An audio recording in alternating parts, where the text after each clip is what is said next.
It's just a place for us to have fun and relax. You can call in. I'll put the number up on the screen in a bit. But if this is your first time on, consider subscribing and hitting that bell notification, and then checking all notifications so you get a notification when the show starts. So I hope you're doing well. And we're gonna wait for some people to start jumping on before we start with the show. So hang in there. And if you're watching the replay, you can actually bump it forward and get to the good parts.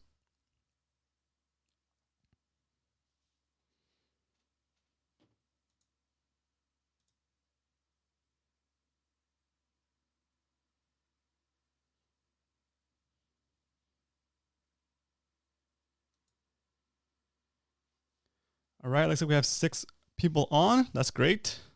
All right, let's see. Okay, good. Have a chat going. Everything is working so far. So good. All right, so let me know who's in there. Who's in here? Let me know who's in here. Go ahead and say hi or what's up in the comments, and I can say hello. YS Moose is in the house. What up, YS Moose? I think I've responded to some of your comments before, but I don't think we've met. I'm not sure if we met in person or not. Mark Gates is here. Welcome, Mark. Welcome to the show. Cool. Okay, awesome. So we gotta get this format down. I'm gonna work on that for next episode, guys. This episode is gonna be a little bit more freestyling, but we'll get it sorted out. I'm gonna put the phone number on the screen here. So that you guys can start calling in when you feel ready to.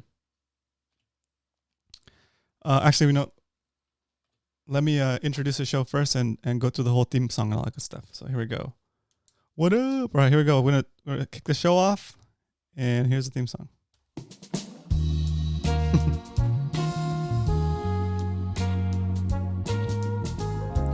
All right, welcome to Happy Hour, guys.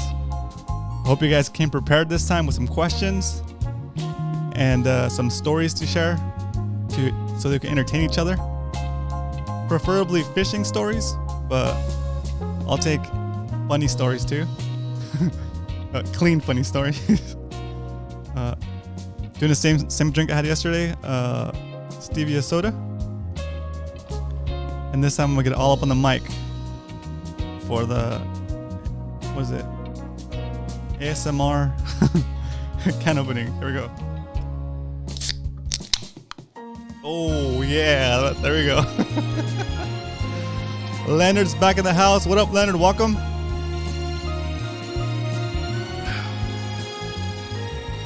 Let me know what you guys are drinking. Put it in the chat. What is your current beverage? Your relaxing beverage of choice.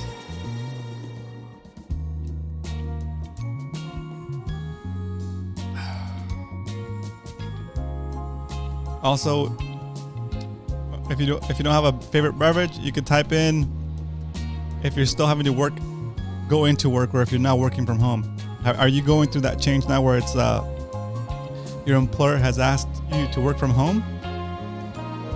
That's kind of an interesting topic to talk about too, for me anyway.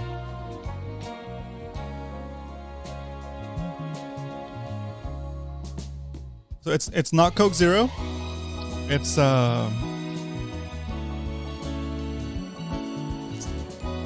Zevia. Mexican Coke, right? That's really good. All right, here we go. So yeah, I'm drinking Zevia. It's not a plug. I'm not sponsored or anything. It's just I don't drink the aspartame or the Splenda.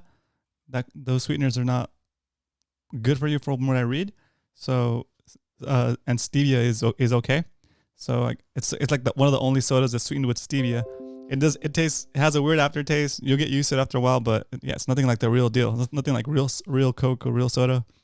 But one of the things I had to kick to start losing weight was to get off the sugary drinks. That was like my biggest challenge, I think, when it came to losing weight. I'm not saying loved. I still do. I love soda, and I used to really do sweet bread, like the Mexican sweet bread with milk. Ooh, that's like that's so good. Like it's a habit I learned from my dad. But yeah, so I had to like stop doing that as well. So this is one of the treats I do get. It's like Zevia soda. So it almost tastes like soda. It's just fizzy and kind of sweet. It's sweet, but it has a little bit of an aftertaste. All right, let's see. What up, guys? I see you guys on here. Let me switch camera angle so I'm not giving you my side view. Bam. Okay, I see that. Oh. Okay, cool. I see the chats are up, are moved over here. It's great. Okay, I see. No work here. Retired last year. Ooh, Mark, that's cool. Man. Okay, cool. So let's see. I'm gonna read the chats up here on the screen will pop up and go away, but I still have the chats here on the side, so I'm gonna go back to the chats. Okay, so let's see. Bike or board. Welcome to the show, Bike or board. I think it's your first time here. Welcome. How did you hear about the show, and why did you decide to jump on here? If it's not asking too much. Okay, Mark is back in here. Angry Orchard for me. Oh, that sounds good. So like every once in a while, guys, I'll take the time off of my diet, and I'll have like one day where I'll go have some beers, I'll eat carbs, and gain like 2 or 3 pounds, and then drop them. Because it takes a while to get into ketosis. So like if I eat any of that stuff that knocks me out of ketosis, then I'll end up having to work hard to get back into ketosis for like about a week or two. So yeah, but that's good. Angry Orchard sounds good. Let's see. Trout Maid in the house. What up, Mike? Thanks for jumping on here. Let's see. Mike Santana, I think it's your first time on the show. Welcome to the show. I used to have to show up to work. Oh, that sucks. Well, I hope you're staying safe and away from your coworkers. Oh, Mike, drinking Zima? I didn't know they still made that. That's so funny. Let's see. Biker board. Okay, cool. Oh no, who remembers Zima? I see. So Trout Maid talking about Zima. That's funny. I do remember Zima. I remember the weird commercial with the guy with it's kind of like a beach Gilligan's Island hat. That commercial for some reason stuck in my head. Okay.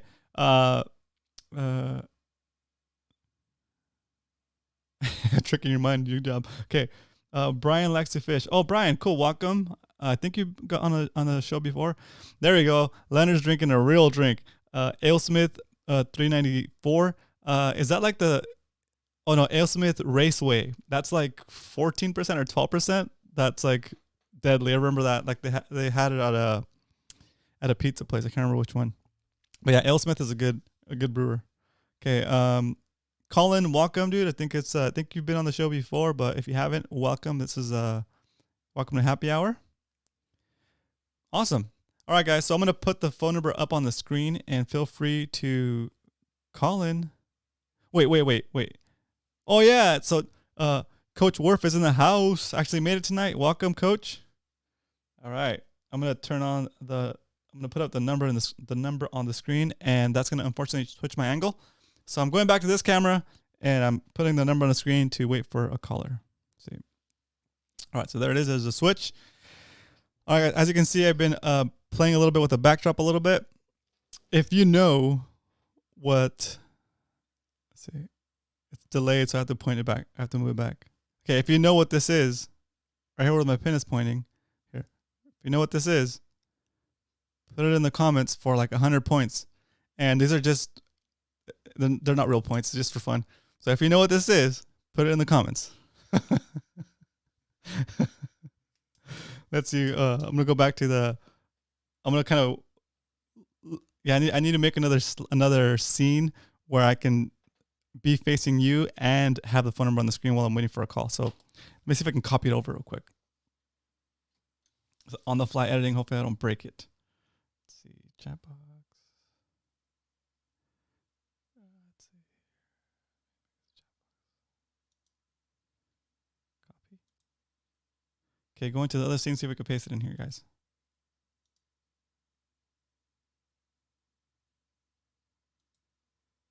Oh, it worked. Oh, that's so good. On the fly editing of the scenes. Woo. All right. Yeah, it works. Okay, cool. So I can keep talking to you guys this way while we wait for a call to come in. Oh, that's good. Okay. That way I'm not giving you like the side view and like whatever. Right. Okay. So now that the phone number's on the screen on this one, let's go back. Is this a family show? Yes, it is a family show. You can watch. I don't cuss on normally. I normally don't curse. And in all of my recorded videos, if I accidentally curse, I will bleep myself or take it out because I want my content to be.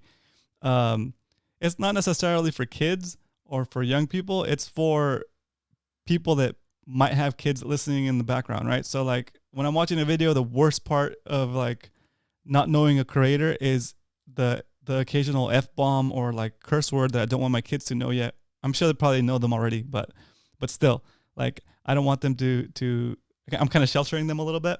So I figure like if somebody's watching my fishing content, they'd be like on the same boat. If you have kids, you kind of don't need that in your life. Like why would I want to give you like another 10-15 minute conversation with your kid about why what Roman said was a curse word and you're not allowed to say it, but the guy you're watching on YouTube can say it. So yeah, I didn't want you to have that awkward conversation with your kids yet. That's all on your time, and that's you don't need me to push you to that in that direction. Anyway, so here's the first caller. Let's switch over. Okay, let's see. Boom. Welcome to Happy Hour. This is Roman. Roman, this is Mark. Hey, Mark, how you doing? Oh, pretty good. How you doing? Pretty good. Pretty good. Have you are you the Mark that fishes La Jolla a lot? Nope, this is Mark. Mark Gates. That's my name. Oh, awesome, cool. Well, how you been? You're retired now. You're at home. Yeah, I'm up in. Yes, I am. I'm up in the L.A. area in Cerritos, and yeah, I've been able to go fishing quite a bit locally here now. I've been fishing the bays, and I've been watching a lot of your videos and learning about spotty fishing. You've taught me a lot. Oh, awesome. That's so cool. That's fun. It's really nice to hear from people that are getting something out of my videos. Like as far as like, I mean, I try my best, you know, and sometimes it's a miss, but every once in a while, somebody like you calls and says, or sends you a message and says, hey, this video taught me one little thing. And that one little thing, even or more, is like awesome. It's just awesome. It's great to be able to help somebody that I've never met before. And then that comes back and you eventually hear about it. So thank you so much for calling in and letting me know that. Do you mind if I ask you a couple of questions? Nothing too serious. Just kind of like, no, fire away. Awesome. Fire away. Awesome. So you said you just got into spotty fishing or just got back into spotty fishing? Well, I had been away from fishing for quite a few years, and I'm 62 years old. That's why I'm an old timer compared to you young guys. But I've been fishing mostly all my life. But I didn't know much about saltwater fishing, so I went online and started poking around, and I saw some of your videos and some other guys too. So I bought a float tube. Nice. And I've been going to mostly down here to Long Beach. It's close to Cerritos. It's only about 20 minutes from the house, and going to Alamitos Bay, and I've done pretty well using some of the products that you've recommended and the lures. That's so cool. Yeah, they love the little lures. The little Ned rigs are perfect for the inshore. So yeah, like I think you went about it the right way, or a good way, which is to immediately get on the water. It's fun to shore fish, but it's a lot more challenging. It's like I give props to the guys that fish from shore.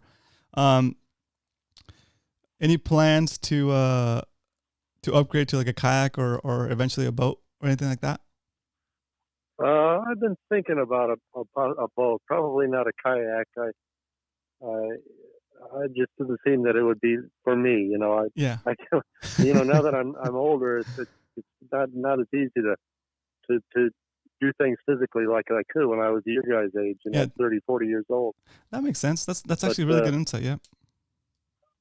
But the float tube seems to work pretty well for me so far, and I'm able to get in, around the docks and stuff like that. And I caught some nice fish last summer. A couple legal halibut. Oh, nice. And a lot of good spotties, and it's a lot of fun. That's perfect. When you catch a legal halibut, do you pardon it or do you keep it? Oh no, I release everything. Oh, okay, cool. I usually don't release the halibut. I'm I'll eat them. Yeah. Yeah. I see Yeah, I catch and release everything. Another thing I've been doing for years too, I know a lot of guys criticize me about, is I squeeze the barbs on all my hooks, no matter what. So that's It's so actually. easy to. I'll let you Yeah, go finish. ahead. So that I'll let you finish. Go ahead. No, I was just gonna say, it's so. Of course, I lose some fish more than normal, but it so makes it so much easier to release the fish, and not tear up their mouths too. Exactly. So that's a very good point. I haven't done it yet, but I will. I think maybe eventually switch to pinching my barbs. It makes sense. If you have a rod that's soft enough to keep enough bend, then you'll usually it'll stay hooked, right? And then yeah, Right. if you lose a couple, Exactly. I mean, like, yeah, it makes sense. Like the logic behind it, like if you're fishing for food and you're trying to keep the fish, then you don't want it to come off. You want a barb, but you're gonna release it anyway, right? So yeah, that makes sense. So is your picture worth that much to damage the fish that much? Like I guess that's what we could say. Yeah. Yeah. I've seen a lot Hey, of guys. one thing Yeah, go ahead. I was going to say, one thing maybe we could throw out to the audience, and you too, is I'm still using spinning tackle after all these years. To be honest, I've never even used a bait casting reel, but I know that I need to make the transition. So maybe you or the guys out there on the board could what they recommend for a rod, for fishing the harbors, and a rod and reel, and I could probably spend about $300 for a rod and reel, maybe even $400. Yeah, that's a super nice setup right there. That's a super nice setup at that price. Yeah, let's get people's opinions on a $150 setup for fishing for spotties, and a $300 to $400 setup for fishing for spotties. Bait caster style, because you're gonna be learning the bait caster. That's fun. I prefer the bait caster when I'm fishing anything other than a Ned rig. For the Ned rig, I do still use spinning tackle because it's so light that you kind of just don't want any resistance against it. Yeah. But that's super cool. For my take on it, I haven't used that many vendors as far as reels go. All my stuff is Shimano, and I think I have one 13 fishing reel. The Shimano stuff is pretty solid. I'm the worst at maintaining my stuff. I think I've maintained one of my main reels like twice. The thing is with those is you want to make sure you get the salt rated stuff, right? And then for example, the Shimano's got a pretty good entry level reel called like Shimano SLT reel. Those are nice. I haven't used it personally, but I've been thinking like, well, next time I need a reel, I'll probably go that route for bass stuff, because it's not as expensive, and it's salt rated, and it's Shimano. I mean, it's pretty good, right? And then as far as a rod, I usually get stuff that's at least like 7.5 to 8 foot rod, just so I can put it over the bow of my kayak and take it from side to side without hitting the front of the kayak. Yeah. But you don't necessarily need a long rod if you're fishing on the float tube. But you do want the rod to be, I would say, like a medium to medium heavy, just because you want to have that bend, especially if you're fishing barbless. You want to have enough give in the rod so that the fish doesn't just like pop out of that hook that doesn't have a barb, right? So I think now that you're fishing barbless, you want to have a special rod for that. So I'd almost fish like a crankbait rod, something soft, just to keep it pinned and for the rod to soak up the head shake, as opposed to like giving it too much resistance and then just popping out. So hope that helps. And then if you guys want to call in and give advice on that, on what you would get with that budget for Mark, either you can put it in the comments and Mark will be reading that, or you guys can call in and let us know what your setup would be for $150 and for $300 to $400 spinning setup for spotties. Cool. Awesome, Mark. Thanks for calling in. Cool. That's great. I'll stay on and I'll keep listening, and I'll look at the comments and see what everybody recommends. Perfect. And also before I go, let everybody during these tough times with people being out of work and stuff, don't forget to support your local tackle store so they stay in business. That makes sense. Awesome. Thank you for the reminder, and thanks for calling in. All right, guys. Thanks, Mark. Okay, thanks. Bye-bye. Have a good. All right, that was awesome. Mark, thank you for opening up the show with the first call. That was a great question, great perspective. I really appreciate that. And I'm sure the guys will be able to give you some advice on reels in that range. So yeah, kicking it off pretty well. I already see some stuff on the live stream coming through. Let's see. I'm gonna switch angles again so I can read these comments. Okay, let's see. We have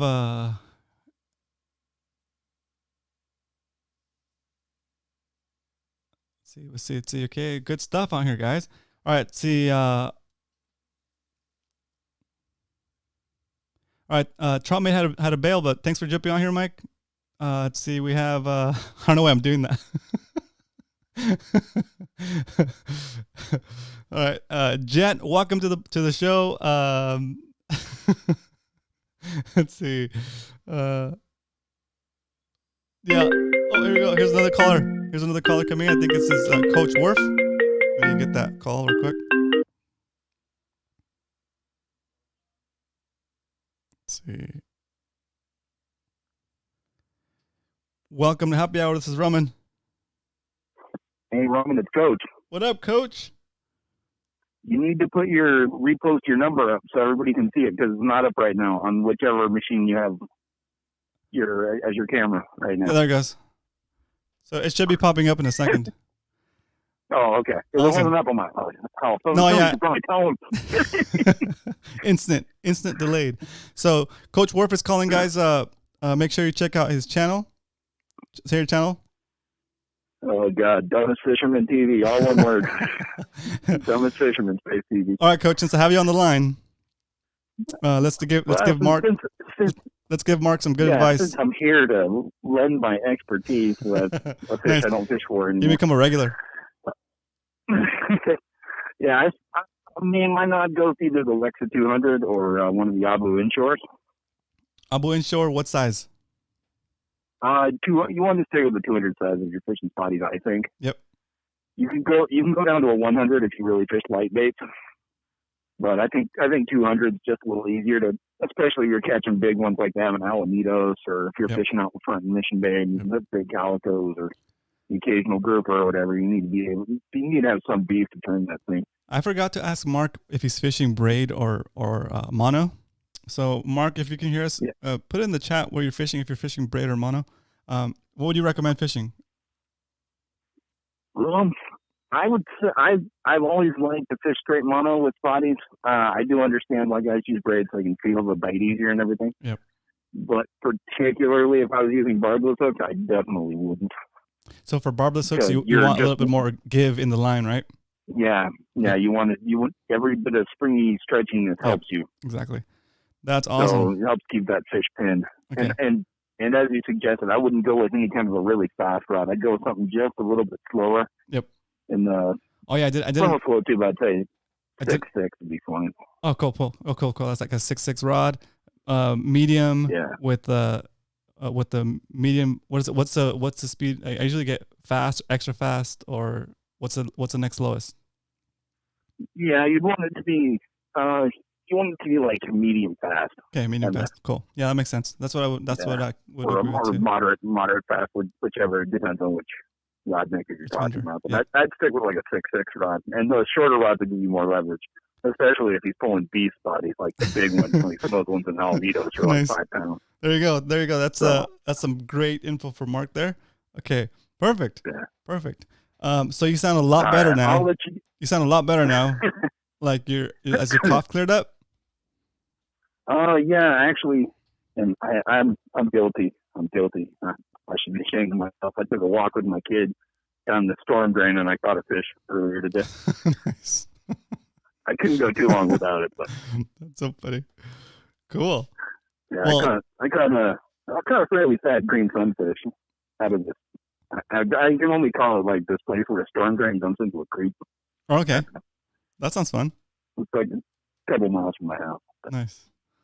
Cool. All right. Well, thanks for calling in for giving Mark some advice. I know it's sometimes it's sometimes easier just to talk about it than to type it all in. So I appreciate that. Yeah. Well, I gave him my suggestion there. I mean, I really do think that the Lexa and the 200 size, I mean, they really withstand saltwater abuse pretty good. Perfect. Yeah. Like, one of my other friends also recommended the Lexa, the 200. Yeah. And you know, if you're paying attention on eBay, you can sometimes get one for $100 or less. Okay, that's good. And you want one of the moderate retrieve ones. They do have like some crazy 7.4 to 1 retrieve. Right. You don't want that. Probably want like a 6, somewhere between 5.5 and 6.5. That's perfect. Yeah. So as far as that's like the gear ratio, Mark, for the reel. If the smaller the number, the torqueier it'll be. The higher the number, the faster it'll pull in line, but it's not as torquey, right? If that's even a word. So the slower the spool is going, the harder it will pull. Exactly. There you go. The faster you know what I mean. You know what I meant. Yeah.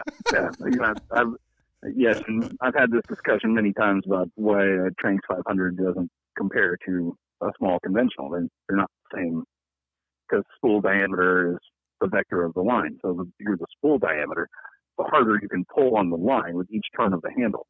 Nice. So if you have a little tiny spool and you have a 9-to-1 gear ratio compared to like a old 4/0 reel, it only pulls like 1/9 as hard in terms of the vector, or 1/8 as hard. Oh, that's cool. Yeah, that makes sense. Which is why when you see Milliken Fishing go down to Panama, you just get spanked over and over. The tuna just work him over, and he's dripping sweat, and he's got these tranches. That's not what a tranch is for. The diameter of the spool is too small to pull on a really big hard pulling fish. Wow. Yeah, that's cool. So I'm thinking about getting a Tranx 500 for throwing jigs. Am I making the wrong move? I think so. I think you'd be a lot better off with either a round reel. Like one of them, I hate to say Calcutta's, but that's kind of the round reel everyone knows. Yeah. You're talking about like a spinning reel, right? Or the round, or it's a conventional reel, but it's got like basically it's loaded sideways on top. Okay, so when I talk about a round reel as opposed to a low profile bait. Oh, got it. Okay, yeah. Okay. I know what you mean. Yeah. So I have a Daiwa Saltis reel, 30H, something like that. Or it's a saltwater reel. It's that type of reel where it's like it's a cylinder on top basically, not low profile. The Saltis is fine. Yeah, it's a really nice reel. Is fine. But I'm kidding. I'm over the thumb level wind. I want that Tranx level wind. No, and actually, if you're talking about throwing surface jigs. Yeah. Okay, so if you're talking about throwing surface iron, you don't want a level wind. You don't want a level wind? No. Your first 30, 40 pound tuna that can hold that. Okay, so your line is coming off the spool. Yeah. And this is why when people tell me they want to throw surface iron, I tell them to go get a Komodo, or an Akuma Komodo. Okay. Because the level line never disengages. Yes, that means you don't cast as far. It's true. Okay. It's true. You won't cast as far. But every time the spool moves, the level line moves. So your line comes off the reel straight every time. With something like a Tranx or a Lexa, you're going to have an angle on the line where it enters the line guide. Yep. And then all of a sudden you're hooked into a 40-pound fish and you've got 24 pounds of torque laying on your level line. Oh, okay. Yeah. I see what you're saying. Yeah. I can visualize it. Yep. Yeah. So your pinions are going to wear out super quick. And the last thing you want is a level line to be going out in the middle of some. Yeah. You got 40 pounds tuna foaming around the boat. Yeah. Yeah. Oh man. All right. There's some good. That's some really good stuff to think about right there. I like it. I mean, you just take it for what it's worth. I mean, I realize I'm just an old guy, but that's my take on it. And these guys might caught this big shark on. Yeah, but a big shark isn't a tuna on the surface iron. Got right. You know what I mean? Yeah. Yep. It's two very different things you're talking about there. Okay. Man. Okay. So although you can pull with the thing, you're going to be a lot better off served with a straight open face conventional. Not only that, you'll get more distance and you'll just have less tangles and problems. Right. And the line will come off straight every time. Yeah, that makes sense. There's also less moving parts, I guess, So, with the level wind. Yeah. well, less moving parts, but less, and more importantly, less angles Yeah. between you and the fish. Yeah. That makes sense. Everything stays straight. That makes sense.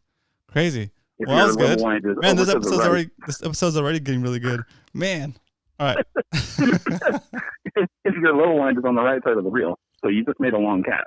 All right, guys, call in There's while a 50% coach is chance. available, because he'll probably call back multiple times if he got something to say. It's good. if they want to hear my opinion on something, I'm happy to give it. If not, I understand. I'm just a crutch deal guy. But half the time when you cast, the line is going to be on the other side of the spool, right? From wherever the level line is. Exactly. And so the sharper that angle is, the more torque you're putting on the internal part of your level line. Yeah, man. Okay, yeah, that's something to consider. I still might go with the Tranx just because it looks so cool. That's good. I realize that this rubs everybody the wrong way, and the Komodo gets a bad rap because, quote, you can't cast this far. But to be honest with you, an 8% difference in casting distance is not that big of a deal if you can't cast super far already. You see what I'm saying? Yeah, it's still 8% of your short cast. Yeah, 8% of your short cast isn't that big of a difference. Yeah, but funny. The level line is always going to be in the same spot as the line in theory, or one hole. Right. That's cool. Well, awesome. Thanks for the extra advice on that.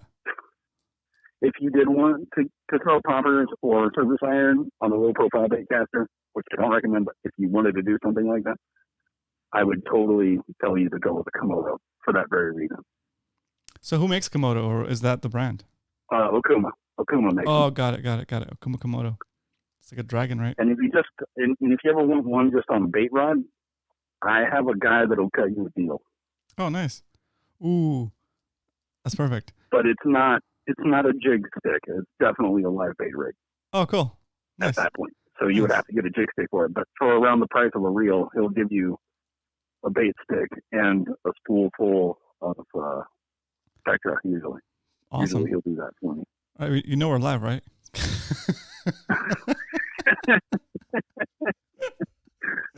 I know a guy. Awesome. He knows a guy he knows a guy who knows a guy who robbed the gas. Just kidding. Who heard about the other guy? Yeah. That's hilarious. Cool. All right, thanks, Coach. I just wanted to call in and make sure that somebody steered him in the right direction, and that's only my opinion. No, I like obviously, it. I've been wrong before. I'll be wrong again. Yeah, I've been known to be wrong. That's good. All right, thanks, Coach. We'll talk soon. All right, take it easy, Roman. Peace, man. Bye. That was awesome. So again, Coach Worf, guys, thanks for calling in. Dumbest Fisherman TV on YouTube. I don't think he's the dumbest fisherman. I think he's a great fisherman, and that channel name bugs me, but still, you're awesome, Coach. Don't. Here's another caller. Let's see.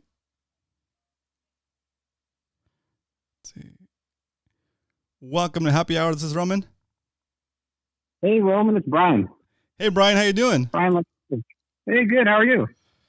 Pretty good. Feeling good. I didn't leave the house today at all, so this is kind of a social hour for me. Thanks for putting on a show for all of us, sitting in our house bored. There's one thing fishermen like to do, and that's talk about fishing. That's right. It's kind of the whole premise is perfect. So what part of the coast are you on? Are you in California? I am in California. I'm actually in Ramona, which is about 40 minutes inland. Oh, cool. So I take it what kind of fishing do you like to do? Spotty fishing. Oh, perfect. Nice. So I want to thank you for putting out the Spotty brand, the Grumpy Spotty. That's an awesome brand. Cool. I've ordered a shirt and a flag. Fly that proudly. Awesome. That's where your name is familiar from, because usually when somebody orders something, I'll put a little note on the packing sheet. So that's cool. Yeah, I've ran into you a few times out there, seen you on your kayak. Awesome. I'm always out there on my center console boat. Oh, okay. That makes sense. Yeah, perfect. So when was your last outing? It was on Saturday. So you were able to get. I know we were supposed to be quarantined, but I hopped in my boat I hopped in my truck, drove directly to the boat launch ramp, Yep. got directly in the boat, launched it, didn't touch anything, went right out the water. So I felt like I was being really safe. Yeah. I didn't feel like I was breaking any rules. I was social distancing myself out in the ocean in the bay. Yeah, exactly. At the time, the rules weren't set to not go to the bay, so you're still good. You're still good. Right. I heard that they closed the launch ramp, which it's a bummer, but I can see the reasoning, but it's still a bummer for us fishermen. We'd like to get out there still. Yeah, I agree. It is a bummer, but it's gonna get a lot worse before it gets better for sure. I think the sad news is like the death toll in the U.S. is like over 1,000 now. From like, it's terrible. It's crazy. Like, just I guess stay quarantined, stay safe, wash your hands, do what they're telling you. I guess. Yeah. We'll get back to fishing soon. Exactly. I'm wondering how it'll affect the bite. I wonder if the bite will be crazy if they have no pressure on them for maybe a couple of weeks. Right. It'll change it up a little. I think it will. Hopefully, I think some of the guys are talking about it from shore. Like the guys that usually fish from shore and have like spots that get like really burnt out. They're decent spots because they have a good structure and a good current and stuff. They might be more willing to bite, more ravenous, more hungry. Yeah, maybe they haven't seen something for a while, so they'll jump on it now. Right. And maybe the weather will get warmer, and we'll get back to spotty fishing in the summer. So how long have you been fishing? I have been fishing the bays for almost 10 years. Ooh, that's great. So a long time. And I primarily fish for calicos and spotties. I'm a bass fisherman. And occasionally I go out and I fish for a largemouth also. Okay. But mainly I love to fish spotties. And something I've gotten into lately is fishing ultra light gear for spotties, which is a ton of fun. I don't know if you've tried that. The smallest I've gone is 8-pound line with 1/5 of an ounce Ned rig, and you're pretty much catching all the little ones. It's pretty fun. Yeah, it's you have to get your drag set up just right on them. I just went out and bought a Shimano. What was it? A Shimano Nazi 500, which is like a little spinning reel. Nice. It's a little saltwater reel, and I love these Nazi reels because they cast super smooth, and they're a nice reel. They seem to hold up. I matched it up with a nice feather Phoenix rod, and I put 6-pound braid with a 6-pound fluorocarbon leader, and it's a blast. It's a lot of fun. When you catch a 2-pound spotty, it's a challenge to get it in. That sounds awesome. That sounds awesome. It almost feels like when you have your big setup and you catch a stingray and it's dragging it, you're fighting it. Almost feels like that, but you've got a 2-pound spotty on there instead. That's so good. Have you been broken off with that setup? Oh yeah.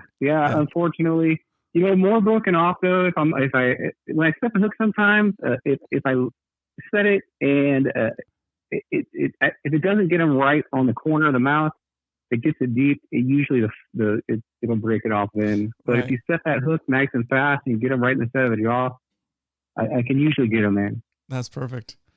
So, and the only other danger of it is throwing out your nice lure, and if you get snagged up on the bottom or something, it's pretty hard to get it off. You have to circle around it and hope you get just the right angle to tug it off the bottom. Oh yeah, that's right.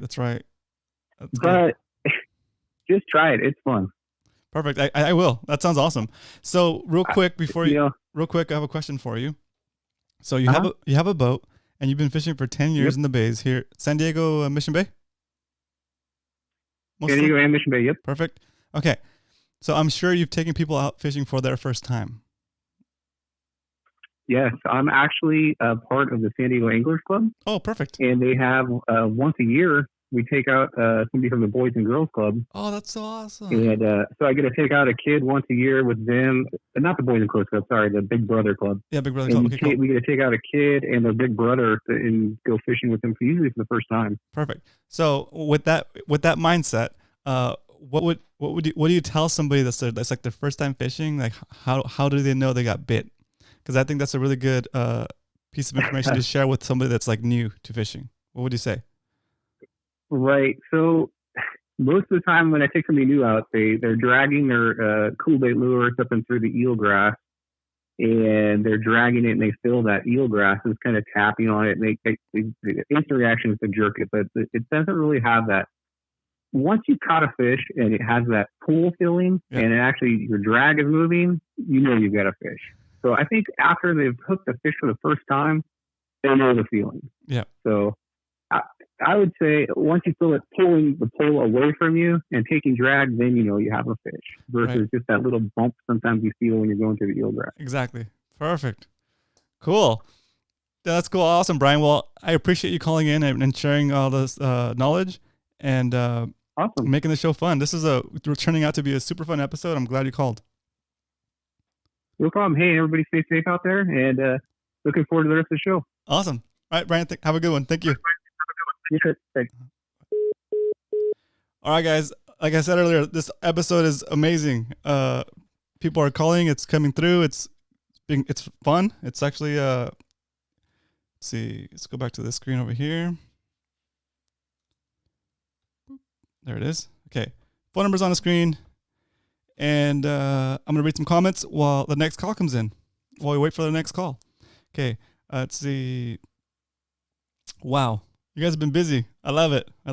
Keep chatting, sharing information. So let's see. Mark, his question should be answered at this point. He's got enough information to go off of. That's great. Thanks for the help, guys. Let's see. Let's see.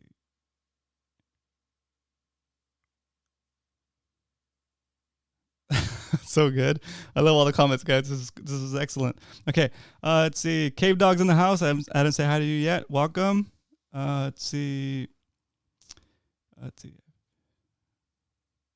I've never fished Alamitos Bay. That sounds fun. So when the quarantine is up or when the shelter in place order is up, I want to go north and start exploring some more stuff with my kayak. So it might be hitting you guys up. Let's see. Cool. Spotty Fishing's in the house. What up, Ramon? Nice to have you. This is cool. So, welcome. Let's see. How you been, dude? I haven't seen you in a long time, and hopefully we're able to sneak in a session before they told us we couldn't fish. You're in Oceanside, right? Or like a little bit up north. Let me know if you guys are still allowed to fish, or if you guys have been able to get out. Okay, let's see who else.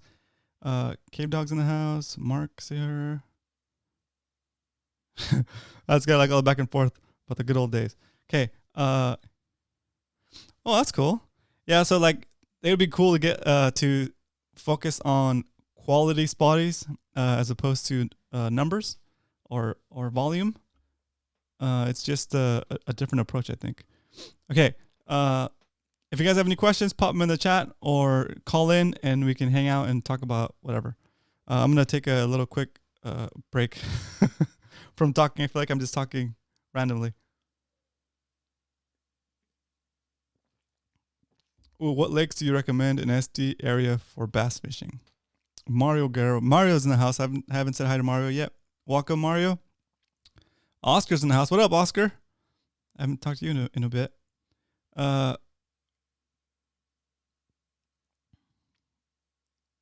is a chat behind here?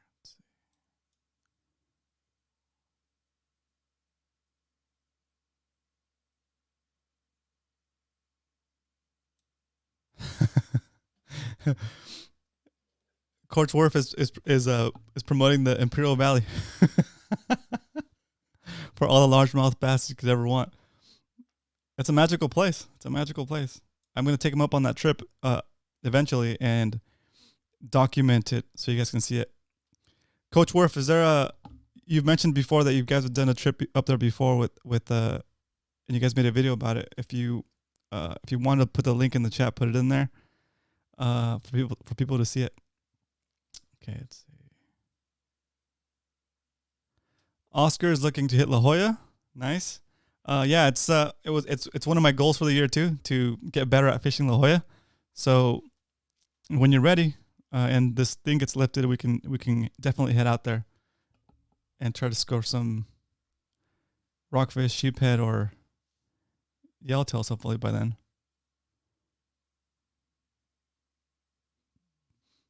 Cave Dog, I don't know of any lakes that are open at the moment. Here locally anyway. I think everything is pretty much closed. I think some people are like sneaking out to go fish rivers and creeks.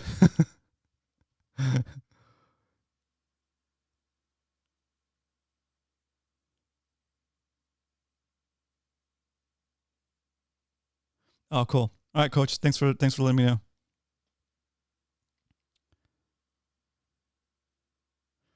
Oh, Leonard, that's such a good point. I'm like the worst guy at largemouth bass fishing, but I will fish a bed. Shoot. It's like a video game fishing. Bloop, bloop. So funny. I remember the first time I realized that these fish had like beds. It was like, whoa, I can see them. It's crazy. I didn't know about fishing in beds until I ran into a bunch of fish in beds. So that's pretty funny. Golf courses and ponds. Yep, Brian, good idea. I mean, just don't get in trouble, guys. I'm not promoting breaking and entering, but you gotta do what you gotta do.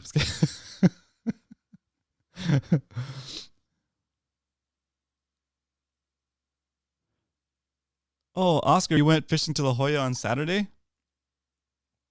That's great. Any tips on targeting mackerels on artificial? Yeah, I have some tips. I went fishing. I went rock fishing on I don't know, Sunday, maybe last Sunday or last Saturday, I forget. And I'll be putting out a video about it. We actually went fishing in Mission Bay for just like bass, and we ended up going out to the end of the jetty and trying to see if there's any bass there, because it seemed like the Mission Bay was so clear that no fish were really biting. So I was like, yeah, you know what, let's go out to deeper water. Tony, the guy I was fishing with, also has a Pro Angler 14, so I felt pretty safe. Both have pretty decent rigs. So we went out to the end of the jetty, and what is it? We still weren't getting any bites. So I was like, you know what? If we can catch a mackerel, we'll do a quick setup and go rock fishing. So going back to your question, artificial setup for mackerel. I was actually throwing a what was it? The Demiki axe blade. The all the flash attracts some mackerel, and I got lucky. I was casting, and all of a sudden I was seeing the bait in my sonar, in my fish finder.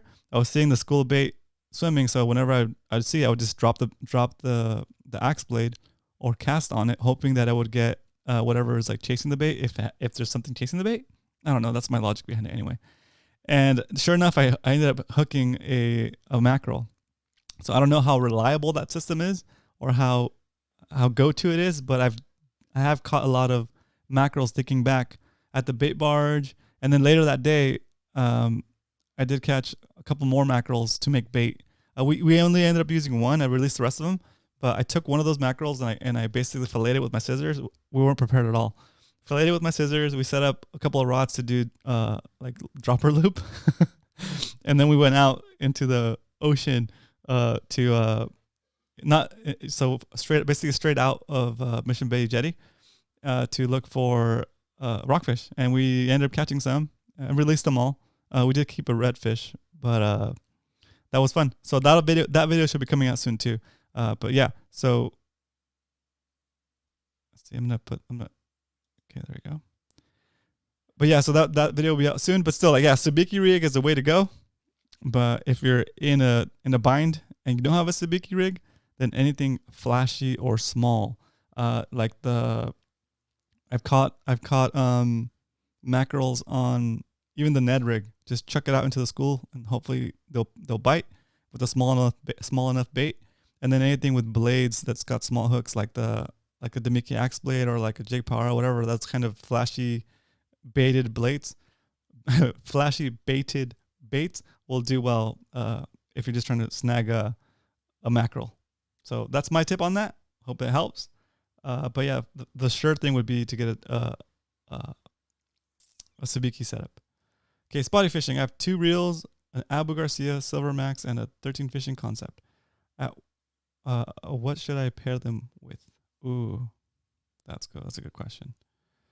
2 reels, Silver Max, and a 2. All right. Spotty fishing. Can you give us the gear ratios on those reels and the size? Are they 200 size reels, 150s or 100s? depending on the gear ratio, like I have a 13 fishing reel that I think it's a Concept TX. It's like a 6 dot something to 1 gear ratio, and I like that speed for crankbaits. So I have that paired with the flexible, what is it called? Fiberglass rod that's super bendy, and that's what I use for my crankbaits. And then I usually have one of my other reels is a what is it called? A Chronarch 200. It's an older one. It's a faster gear ratio, but I like to use that one on deep structure, and like it's basically what Coach Worf calls the junk rod, which is jigs, throwing jigs and just like random, basically like the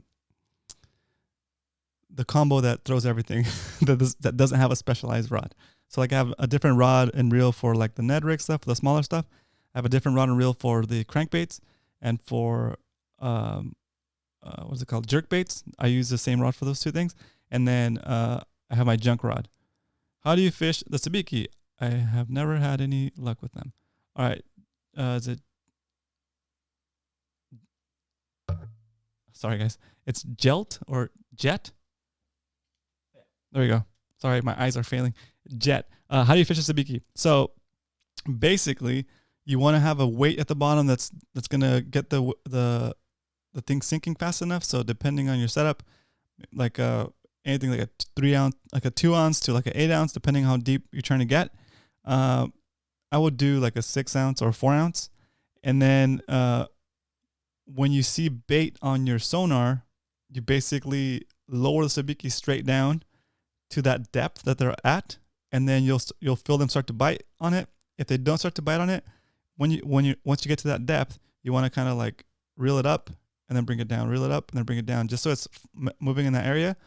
Once you start to get bit, don't jerk on it, don't set the hook, just start bringing it up slowly, because what will happen is the rest of the fish in that school will notice that one's hooked, and then they'll not notice that it's hooked, but they'll notice that one's eating something, and they'll all kind of go and try to eat the rest of the bits of your sabiki, and then you'll come up with a pool of like a full sabiki pool. It's like one of the most satisfying things you can do. So yeah, that's kind of how you would fish it.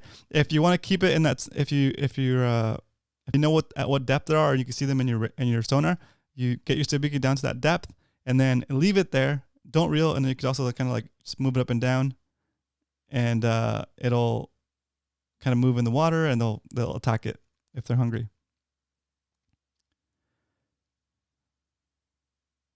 Cool. So that's the tip for fishing the sabiki. I hope that helps.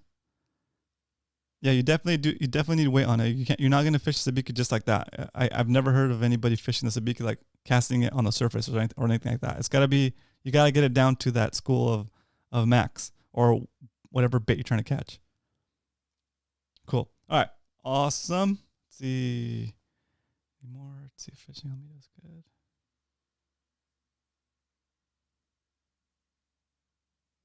Mark Gates is trying to get a 20-inch spotty. That would be great. I think my biggest spotty is like 17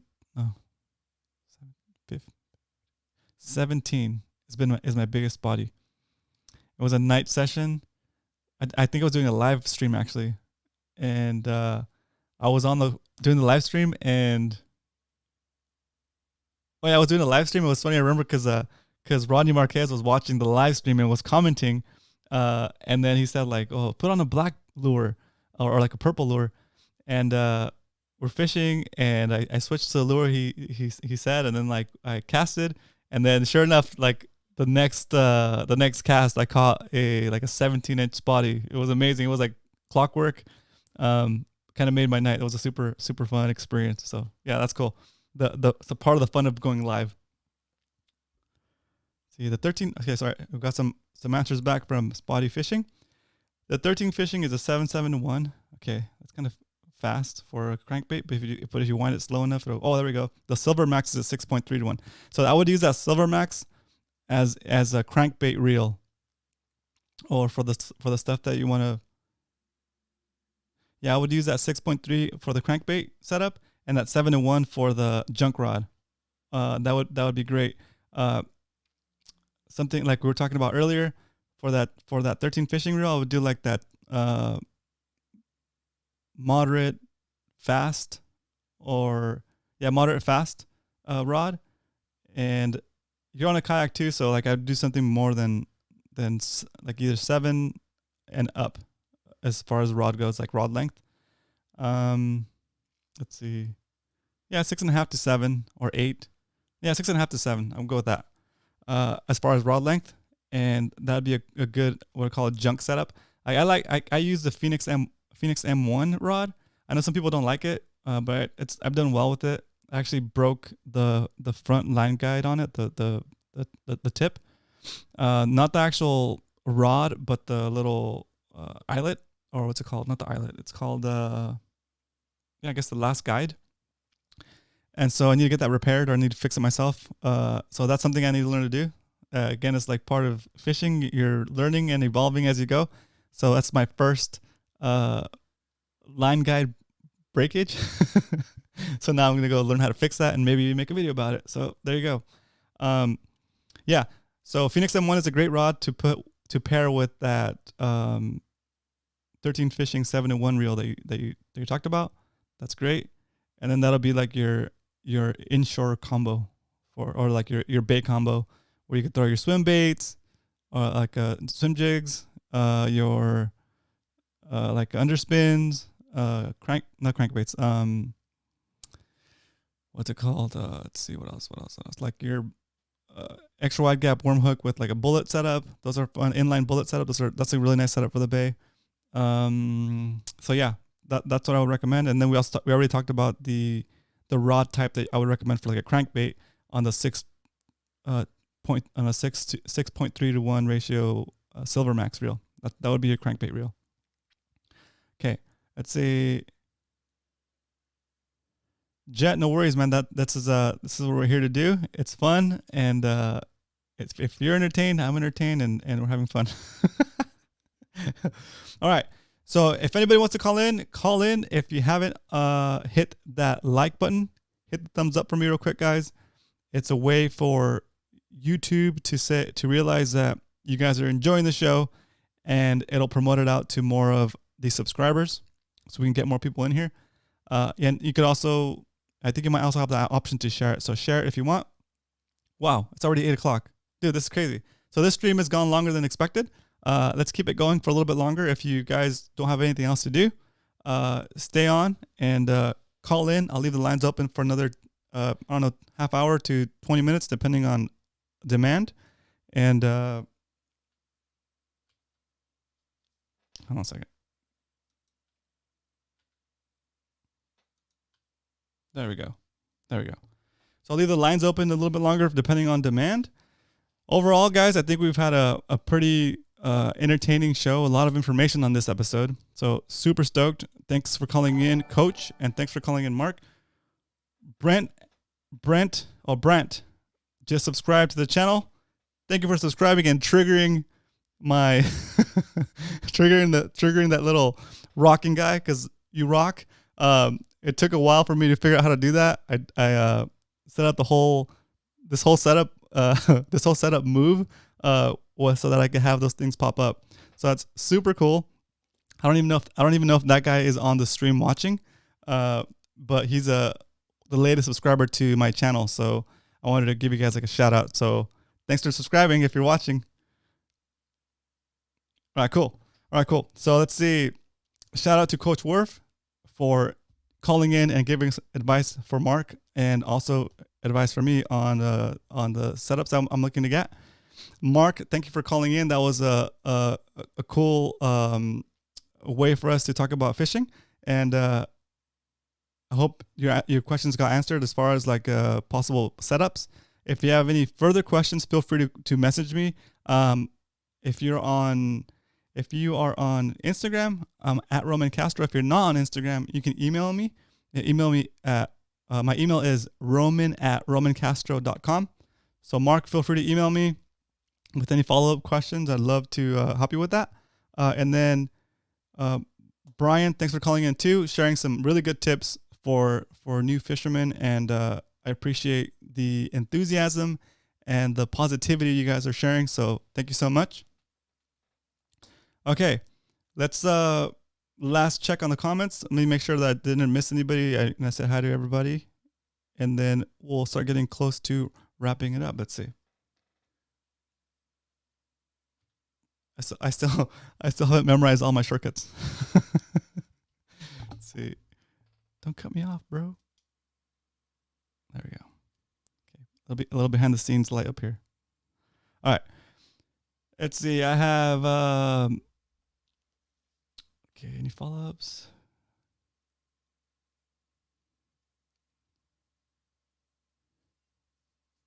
Oh yeah, Brant was on. So Brant was on the stream. Thanks for subscribing, Brant. I really appreciate it. I'm gonna continue to hopefully bring value to you. As far as like fishing advice, Brant, how long have you been fishing? Just as a quick, put it in the comments. I know it's gonna take a little bit for me to see your response because it's lagged before you see what I'm saying. So awesome. Oh, Leonard, listen to the Spear Podcast. Cool. So Leonard, thank you for listening to the Spear Podcast. That's my other love, which is spearfishing and interviewing people that spearfish and are better than me so that I can learn from them and I can share that experience with the people that are trying to learn as well. So Leonard, awesome. I'll be putting out another episode of the Spear Podcast here in either tomorrow or the next day. I have to get it out before the end of the month. So that'll be the March episode. It's going to be with Kelsey Albrecht. She's a awesome spearfisher woman, and she is tough, and she is awesome. She's shot like giant white sea bass, and actually was coming off of a world's women's spearfishing champion team. So she's a really good spearfisher woman, great free diver.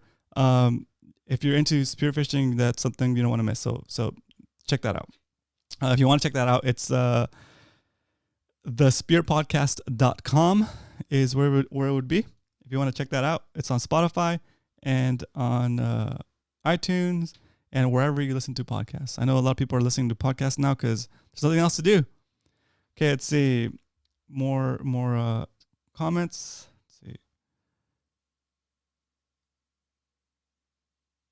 Okay, Brant's going to try to hit Mission Bay this weekend on one of those rental boats. Any recommendations on what to throw right now? Okay, so if you're able to get on a rental boat, that would be great. But I'm not sure they're gonna be open.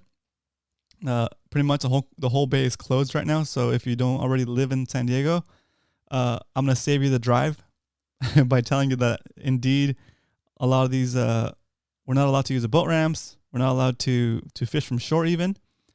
Basically, they don't want anybody out and about. And was it Dog Dude Drone tried to use the excuse of going to harvest food, but they didn't buy it. So it's weird right now. I'll make sure you call in to Dana Landing or wherever you're going to rent your skiff. And I would recommend Dana Landing if you're going to rent a skiff. and check that they're open before you make the drive. So, but if you do check that they're open, they are open, and you come down to Fish Mission Bay, I would recommend throwing underspins. They're fun if you know how to fish them already. Drop shot is always going to work. You can also do the yeah, that's a good point. That's a good point, Coach Worf.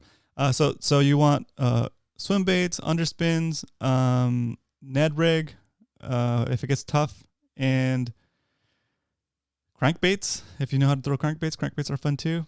A rig is pretty consistently bit, but for the most part, the go-to should be something like that. There we go. I see Zach's back on here. Dr. Drone, welcome back to the stream. I'm glad you're able to join again. Oh, nice! Congratulations. Let me. So, Zach, Dog Dude Drone caught his third largemouth bass today. That's so awesome. That's so awesome. Congratulations. It's awesome. Like when you first catch a largemouth bass and you realize how big they are, it's like crazy. So yeah, congratulations, Triple D. Yeah. So back to the question about what to fish in Mission Bay, that's what I would recommend. If anybody else wants to recommend any baits for Mission Bay right now, throw it in the comments. Much appreciated.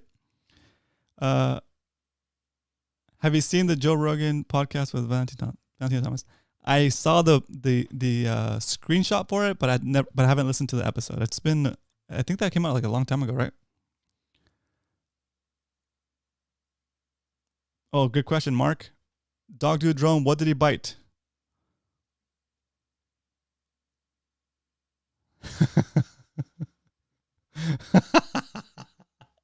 That's hilarious. Dog Dude Drone said that one of his friends spotted a 16, 18 inch largemouth bass on a bed and hooked it 4 times and didn't land it. That's hilarious. That's so funny. Oh, yeah. Wacky rig. Nice.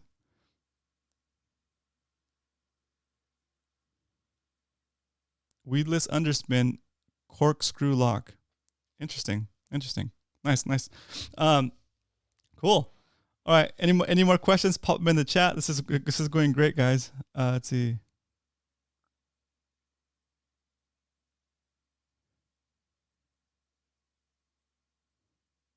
Okay, I think I'm caught up with the chats. Cool. All right, guys. Let's shift this over here. There it is. I'm getting good at this. Getting better at this. All right, guys. 10-minute warning on the calls. Call in if you want to say something, if you want to share your recent or not so recent fishing adventures, or if you have any questions. We would love to help. Think of it as like an opportunity to get advice, not just from me, but from the community. There's basically, it's about 15 people on the live stream right now, and with different levels of experience. And where else are you going to have the opportunity to flat out ask fishing questions and have our attention and for us to actually share fishing advice with you? So take advantage of the opportunity. I just kind of laid it out, and there's if it wasn't obvious to you before, this is the type of show where you're gonna hopefully learn something from it. Here we go. We have a caller. Let's see.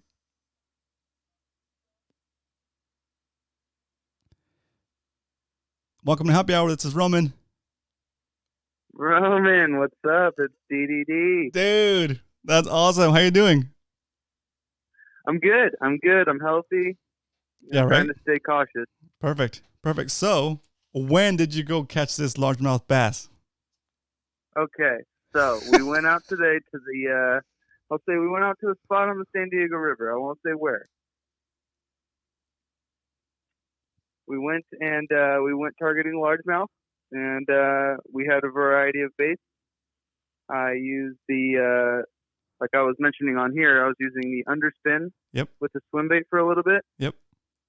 But then I switched to Ned rig. Okay. I've seen people have some success on that. Then, we walked around this pond that we knew of for a little while, and I actually spotted the 16 to 18 inch largemouth, and I just couldn't believe it. It's sitting there right next to shore. Oh, that's crazy. That's all right, awesome. So I figured it's probably on a bed, right? It's a little early, but it is San Diego, so maybe it's just getting ready. Guarding its spot. Yeah. Guarding, and I'm telling you, man, this fish was nice. It was very, very, very nice. I put a bait in front of its face a few times. I put the wacky rig on. I dropped it on its back, man. I'm telling you, literally hitting the fish. And eventually, I just, I said, I don't know what to do with it. I'm not a freshwater fisherman, so I don't know what to do with this fish. I don't know if it is on a bed or if something's wrong. So I cast it along the bank next to it, and I caught a little tiny like micro largemouth. It was like 8 inches or something like that. Nice. But eventually, we kept fishing, me and my buddy, and I brought him back to the spot that I saw the fish at. And he had more confidence than I did in it. He's a freshwater fisherman. And he put some garlic scent on his wacky rig, and boom, got it within the first cast. Nice. it was really, really cool to see. I was just we were just so disappointed that he couldn't get out of the water. I have, if you follow me on Instagram, I've got the live story of my buddy actually hooking up, and it flies out of the water right when he tries to land it. It was really cool. But I talked to another fisherman, a freshwater fisherman, who said they can be hooked 10 to 20 times on the same bed because they're guarding it. So we're going to go back and we're going to see if we can get them. That's funny. Awesome. Give us your Instagram. It is Dog Dude Drone. Just straight up Dog Dude Drone. Perfect. No spaces, none of that stuff. Just straight up Dog Dude Drone. No spaces, yeah. So at Dog Dude Drone. Go check him out and give him a follow, and check out that video of his friend trying to get this bass. Are you going to go back there soon? Yeah, we're definitely. You know what? I will say that the location is up for grabs right now because of the status that we have. Yep. Some locations are closed down, and that gives us maybe access to hidden or off, access spots. So get in there while you can. Perfect. I was going to ask you. You mentioned in the chat a corkscrew lock. Okay, yeah. So you have your basically it's like the a weedless hook. I like the belly weighted one. Yep. It's got a little corkscrew, so you attach that the corkscrew. Okay, got it. Yep. You know what I'm talking about? Yeah, like a cork, what's it called? Like a bait lock. Bait lock, yeah. It's a little screw lock. Yeah, it's in the eyelet of the hook, right? It's in the eye of the hook. Exactly. And then it's got like a little straight shaft that comes out and a spiral that goes around it, so you can screw your bait in there, right? Yeah, exactly. Okay, cool. And Okay, I will say that I would love to support like a local company like War Baits or even Cool Baits. I think they're from like Long Beach or something. Yep. But the price that I get these for on AliExpress, it's like Alibaba, AliExpress.com. Yep. They're like $1.50 for like 3 of them, man. It's an amazing price. They're sharp as hell. Nice. And I mean, hooks are pretty disposable anyway. Yeah, that's a tough call, dude. Like, that kind of takes us into a different territory, and like, just my 2 cents on it is, yeah, dude, it's like you want to support local companies, and then like, for example, like you take that same example and put it into like a GoPro, right? Like you can get a GoPro knockoff for cheap, but then you're kind of not supporting the in the case of a GoPro, you're not supporting the people that are innovating the field, right? It's not the same thing. It's not the same about lures, because a hook is a hook. You're not going to innovate the hook that much, but that's kind of like a weird, But anyway, it's a topic for another episode probably. So yeah, that's funny. For sure. I appreciate you having me on again, Roman. No worries. Thank you. Dog Dude Drone, guys. He's got a channel on YouTube. Follow him, check it out, subscribe, and if you want to watch his latest hijinks trying to catch this bed, largemouth, go to at Dog Dude Drone on Instagram.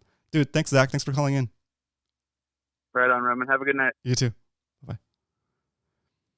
All right, guys. On that note, let's go ahead and initiate theme song sequence.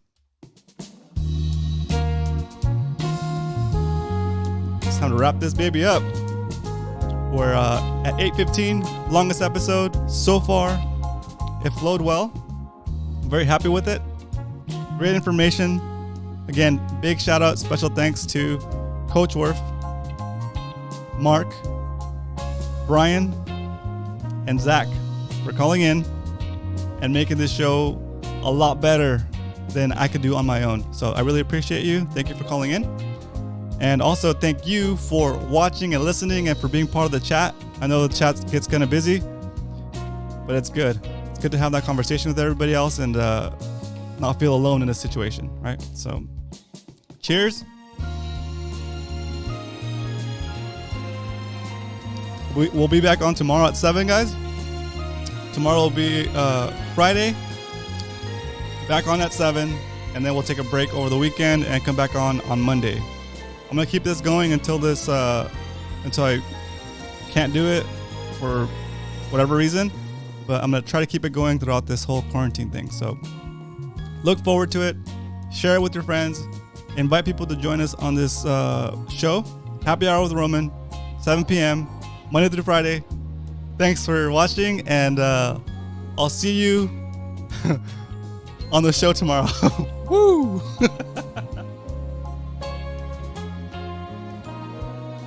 We'll let the song play out.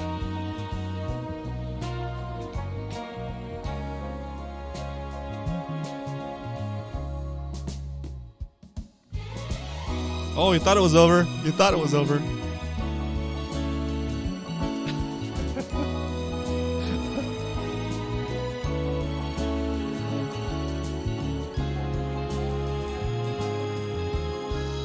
There it is, guys.